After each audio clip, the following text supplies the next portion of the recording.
A labyrinth of tightly packed shacks constructed from salvaged materials, corrugated metal, weathered wood, and plastic sheets. Narrow pathways between homes are cluttered with debris, reflecting the scarcity of space and resources. Here, survival hinges on improvisation, but this comes at a steep cost, particularly for children. Emzamo, a forgotten neighborhood under the leadership of Councillor Kwanela Majeke, Ward 8, Duncan Village, Tulamasizwe branch. A web of exposed wires dangles between shacks illegally spliced from distant power lines to siphon electricity. These DIY connections often frayed an insulated snake across rooftops and puddles, creating lethal hazards across the streets. Curious children playing near these wires risk electrocution, while overloaded circuits pose a constant fire threat, with flames capable of engulfing the entire settlements in minutes. The stench of open sewage permeates the air with no formal waste systems. Residents rely on makeshift pit latrines that overflow during rains, contaminating nearby water sources. Children wade through stagnant, garbage-strewn water, contracting waterborne illnesses like cholera. The lack of service delivery, leaving families trapped in a cycle of sickness and poverty. Jobs are scarce, with most adults scraping through by informal work, street vending, waste picking, a day labor, meager, and job favoritism among the residents. Youth lack opportunities for skill development, and children often forgo school to contribute to household survival. Economic despair fuels exploitation, crime, and social tension. These challenges intertwine catastrophically. Poverty forces reliance on unsafe infrastructure, while illness and injury drain already fragile incomes. Children bearing the brunt of these risks face stunted growth, disrupted education, and trauma. The settlement, overlooked by formal governance, becomes a stark symbol of systematic negligence, where each day is a battle against invisible threats, live wires, diseases, and the crushing weight of uncertainty. In this environment, resilience is undeniable, but the human cost is profound, underscoring urgent needs for infrastructure, healthcare,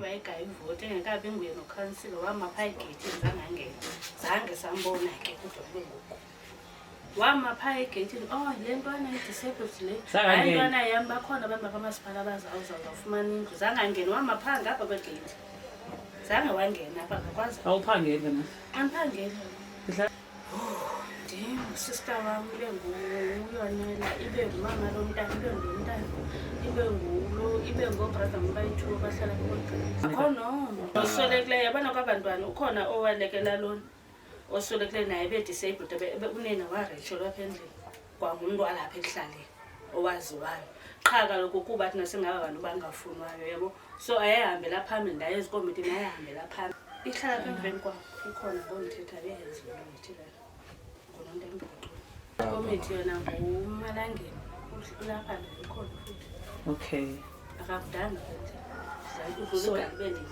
beqala uza ngoku besandoza ezothi uza nebhangalo uba lo mntana makahamba ayohlala ebhangalweni nalo uzawunika nalona ibhangalo. Ndiyabuza ke meke lo mntana unengxaki uzibethekisa idisability lo mntana lapha entloko uyazibethekisa so edongeni. So njengoba xa izibethekisa edongeni ibhangalo uzawufika namhlanje azibethekisele ikreke ubani uzawuphinda yenze la bhangalo azolungisa.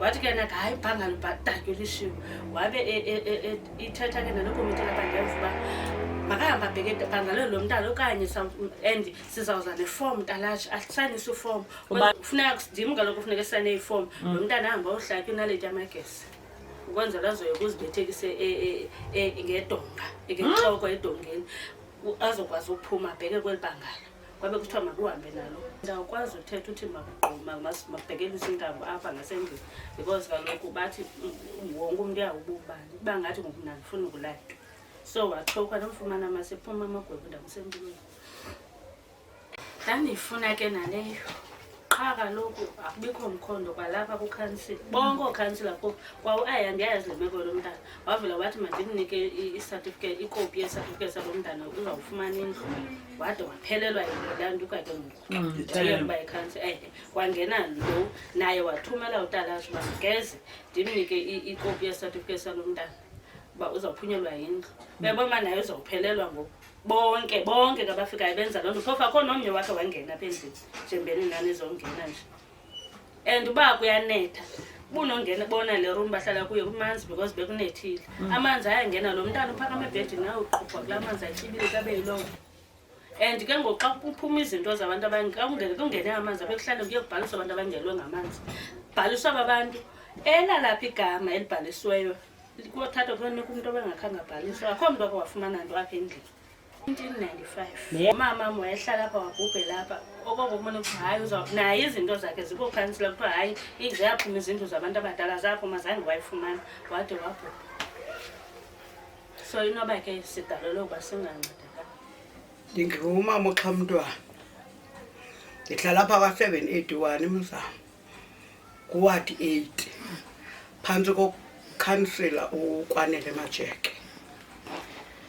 Mna ke njengelungu elidala le-ANC apha kuKwanele andikakhe ndixhamle nto. Apha eMzamo andiyazi uba ndiripote kangaphi na, ndiripota iibhokisi, iidenja zethu ezilapha phandle ezatshayo. Apha sinesiqiki sikhulu isiqiki, kodwa ke zonke izitrato zinazo isiqiki, zinazo iidenja ezirayithi. Apha eMzamo asinazo iidenja. Mna ke njengomhlali ke apha njengommi bani uyena umhlali umuntu ohlala apha aphinda ahamba aphinda ahlale phaa.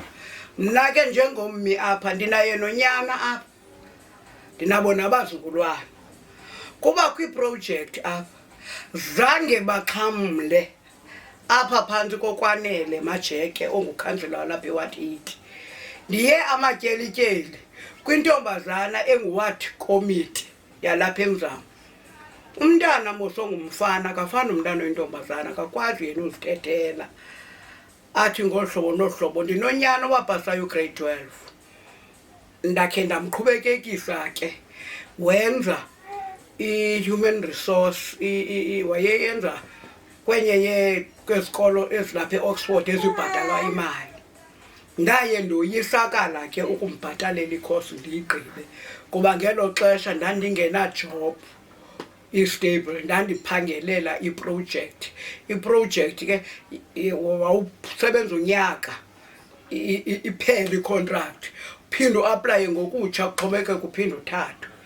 Andahlala ke ngondingaphangeli, andakwazi umqhubekekisa ikhosi yakhe ayigqibe. Akazange afumane apha anda uKwanele Majeke ijob. Nangoku bendikhe ndaya kulo mntana uyintombazana uhlala apha phezulu unguward committee ndiyowucela ndisithi yini mntanam zibakhona ijob apha abantwana bathathu. Zange umntana wam afumane. Andizothetha ke ngalowa umzukulwana ngoba ebesesesikolweni ke yena ke unyaka ophelileyo kungona ngekho sikolweni ke kulo nyaka. Lona ke kudala waphuma esikolweni, I think nowaphuma ngo-2012 or 2013 esikolweni, kodwa kusekumzuzu loko waphuma esikolweni.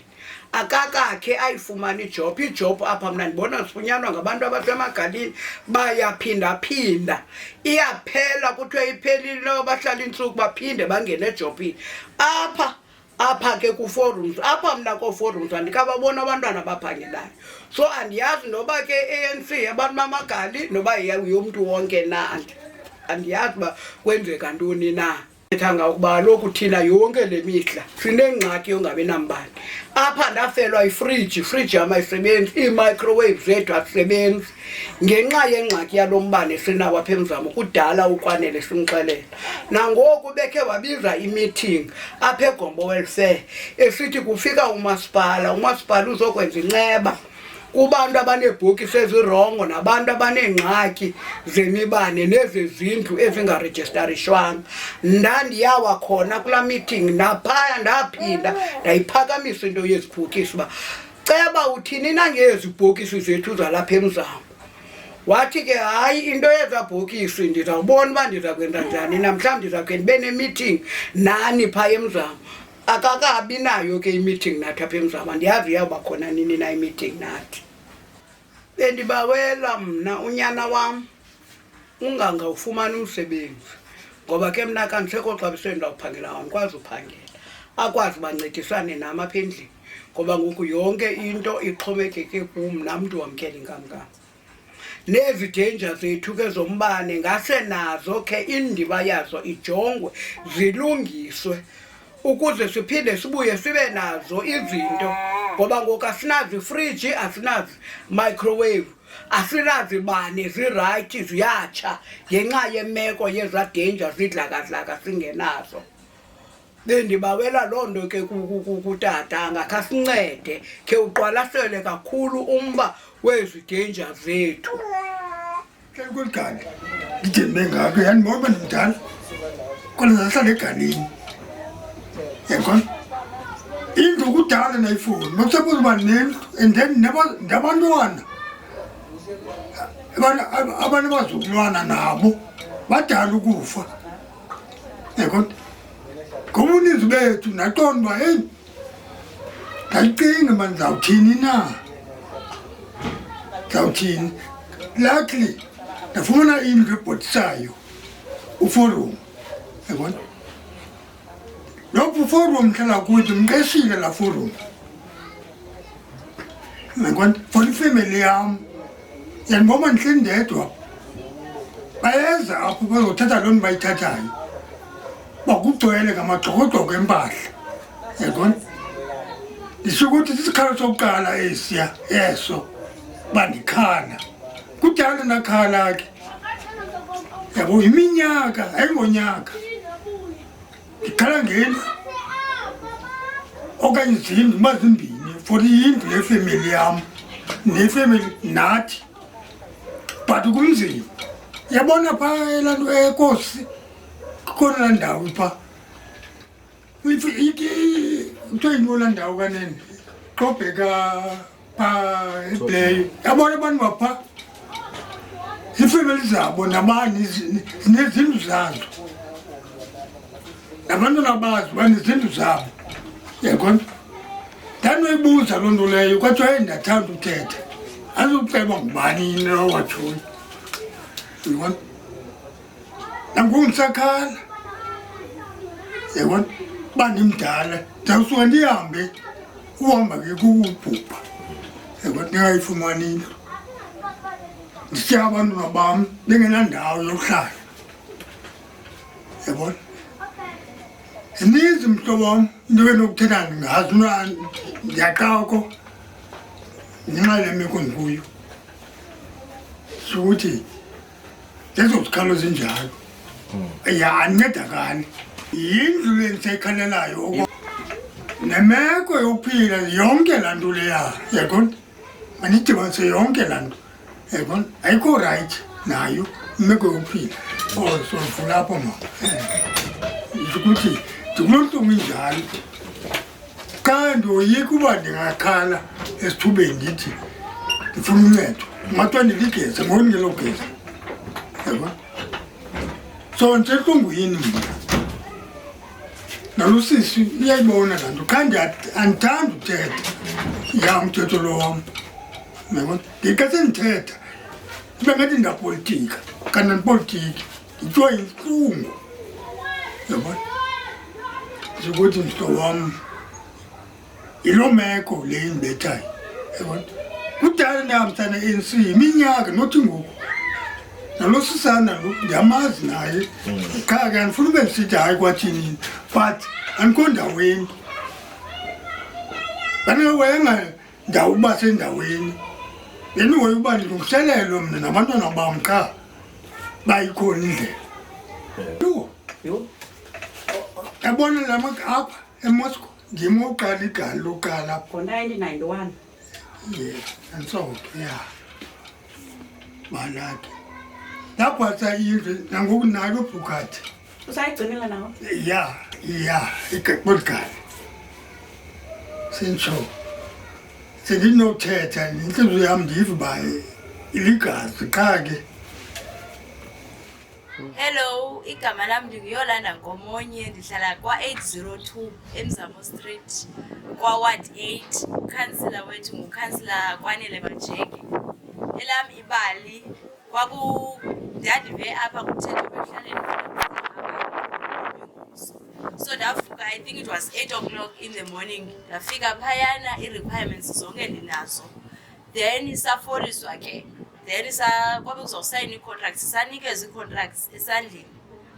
As we were waiting uba sisayine ii-contracts zethu, one of the ladies oyiward committee lapha wafowunela abantu abahlele ezindlini uba mabaze apha nabo bazofumana umsebenzi. Sesiziphethe ii-contracts ezandleni. So kwafika abanye abantu aba bafowunelweyo. Thina besiphaya by 8 o'clock, inoba le nto yenzeka phaa ngo-12 basemini. Kwafika abantu, then zathathwa ii-contracts from ezandleni zethu zanikwa aba bantu bafikayo bafowunelwe behleli ezindlini bengazi into bona ngento edibene noba kuyafaka isimo. Basayiniswa ii-contracts phambi kwethu. Sivuke ekuseni thina. So mna into endiyibawelayo, I'm very disappointed ngokuqala uba ukhansila athi xa ethetha abantu abafundanga abantu balewadi. Because after that incident, ndaya e-ward office ndakwenza i-appointment, I think more than 3 times ndifuna udibana naye face to face ndizombonisa mna ezam ii-qualifications. Nanjengoko yena esithi apha kule wadi akufundwanga. But many times ndisiya phayana ndiyokwenza i-appointment. That lady okokuqala usisinoxolo Mathetha wathi kum, ufuna ukwazi uba yintoni endifuna uyithetha nokhansila, of which I didn't know uba into ofuna uyithetha nokhansila epersonal funeka uphinde uyishere nomntu ophaya. Mna I thought into ofuna uyithetha nokhansila udibana nokhansila face to face. So ngomane ndisiya ke emane ndibuza le nto inye uba yintoni leyo ifuna ingaka uyifunayo kukhansila. Then I had to tell her uba hayi ndifuna izinto ezidibene nomsebenzi. But still nabo sendixelele still zange i-appointment ayidlulisele imessage kukhansila uba ndifuna uyapha ndifuna udibana naye face to face. Oko ndandizenza i-appointment zange ukhansila buyele kum till today. So irongo kakhulu into eyenziwa apha, abantu sibona sebephangela asiyazi uba kanjani. Kurongo nje akho nto akho improvement nje eyenzekayo. And ukhansila on top of that wathi ngokuya wayesiza apho wayefuna esiza kuthi door to door, wathi uzawuhamba door to door kwii-companies ezifana no-Mercedes Benz acelele thina ii-opportunities thina abantu bane-matric.